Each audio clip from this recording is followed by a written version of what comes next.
નમસ્કાર। વરાછા બેંકમાં આવી પડેલી ચૂંટણીમાં આજે બહુ ઉત્સાહભેર મતદાન થઈ રહ્યું છે। 30 વર્ષની બેંકની સેવા અને આ પ્રગતિનો અહેસાસ સભાસદોને છે અને એનો વિશ્વાસ વ્યક્ત કરવા માટે ખૂબ મોટી માત્રામાં સભાસદો મતદાન કરવા આવી રહ્યા છે। અમને અંદાજ છે કે 15,000 જેટલું મોટું મતદાન થશે અને આ મતદાન એટલે વરાછા બેંક પ્રત્યેનો અખૂટ વિશ્વાસનું આ મતદાન છે। ગમે તેવા આક્ષેપ થયા, એમાં કોઈ તથ્ય નહોતું અને એટલે જ મતદારો અમારા સભાસદો એ આક્ષેપનો જવાબ આપવા માટે આટલા ઉત્સાહભેર આવીને બેંક માટે મતદાન કરી રહ્યા છે, એનો અમને આનંદ છે। મારું નામ હિતેશ જાસુલિયા છે।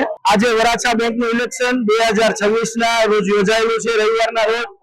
જે 31 વર્ષ બાદ એક હતું શાસન, જે ભૂતકાળમાં ડિરેક્ટરો જે કાંઈ હતા એમના ખૂબ સેવાના ભાવથી આ બેંક ચાલુ કરેલી, પરંતુ ક્યાંક ને ક્યાંક 15 વર્ષથી આ બેંકો મુદ્દા ભટકી ગઈ હતી, એટલે કે આ ડિરેક્ટરો મુદ્દા ભટકી ગયા હતા।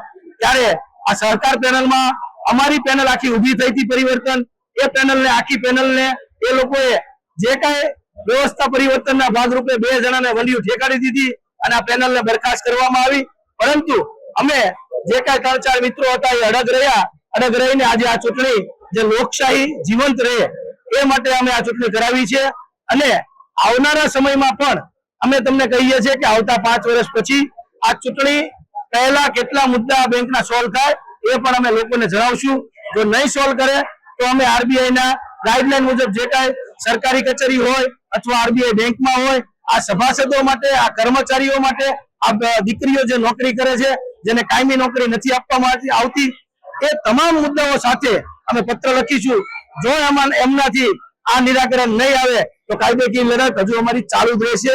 આ હજુ શરૂઆત છે, લાગશે વાર પણ આવશે મજા। 1995 ની અંદર વરાછા રોડ ઉપર બેંકિંગની સુવિધાઓ એટલી ન હતી। આને ધ્યાનમાં રાખીને સમાજના આગેવાનો, ખાસ કરીને પીબી ઢાકેચા સાહેબ, વલ્લભભાઈ સવાણી, બાબુભાઈ ઓથા, પ્રભુદાસભાઈ, આ બધા મિત્રોએ, બંજીભાઈ પટેલ, બેંકનો વિચાર કર્યો અને ઢાકેચા સાહેબની આગેવાનીની અંદર આ બેંકની શરૂઆત કરી। 31 વર્ષથી કાર્યરત આ બેંક આજે સમગ્ર ગુજરાતની અંદર 5મો ક્રમ ધરાવતી આ બેંક છે। સુરત શહેરની અંદર પણ બીજો ક્રમ ધરાવતી આ બેંક છે।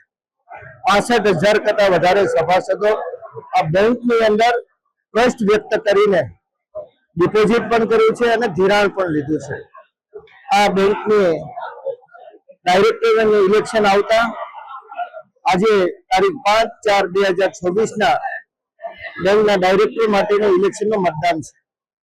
સવારથી 8 વાગ્યાથી સભાસદોની જાગૃતિ, બેંકની અંદર એમાં રહેલો ટ્રસ્ટ, આ તમામ બાબતોનો ચિતાર આપે છે કે આ મોટી સંખ્યાની અંદર બહેનો, ભાઈઓ, વૃદ્ધ લોકો આ બેંકની અંદર પોતાનો વિશ્વાસ વ્યક્ત કરવા માટે મતદાનની અંદર કતારની અંદર કલાક ઉભા રહીને મતદાન કરી રહ્યા છે। નાની નાની બાબતોને લઈને સમાજની અંદર બેંકની માટે અફવાઓ ફેલાવીને આ જે વાતાવરણ ઉભું થયું છે એને આજે બેંકના સભાસદો દ્વારા જવાબ આપવાનો આ ખૂબ લોકશાહીની ઢબે પ્રયાસ છે અને અમે ખૂબ આભારી છીએ કે વરાછા કોઓપરેટિવ બેંકના સભાસદોએ આ જાગૃતિ બતાવીને ખૂબ ઉત્સાહ સાથે આજે મતદાન કરી રહ્યા છે। નમસ્કાર મિત્રો, મારું નામ હરિભાઈ રાઘુભાઈ કથિરિયા છે। હું વરાછા કોઓપરેટિવ બેંકમાં ઉમેદવાર તરીકે ઉભો રહ્યો છું અને સહકાર બેંકમાંથી ઉભો છું। અમારું મિશન કેટલી છે એટલો મને કહેતા આનંદ થાય છે કે અમારા વડીલોએ આજથી 31 વર્ષ પહેલા જે સંસ્થા સ્થાપી હતી અને એ સંસ્થાનો આજે વહીવટ આખા ગુજરાતમાં 5મા ક્રમે અને સુરતમાં 2જા ક્રમે રહ્યો છે। એવી બેંકની આજે જ્યારે ચૂંટણી છે, ચૂંટણીમાં તમામ સભાસદો મોટી સંખ્યામાં આવી અને અહીંયા મતદાન કરવા માટે તત્પર થયા છે।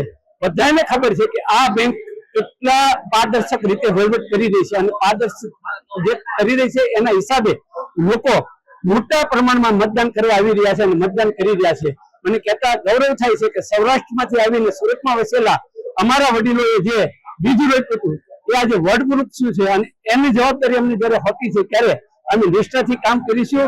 એની આજે તમામ સભાસદોને અમે ખાતરી આપીએ છીએ કુલ 65,000 સભાસદો અત્યારે હતા, એમાંથી મતદાન કરવાને પાત્ર 52,000 હતા અને અહીંયા મોટી સંખ્યામાં અત્યારે સવારથી લોકો મતદાન કરવા આવી રહ્યા છે.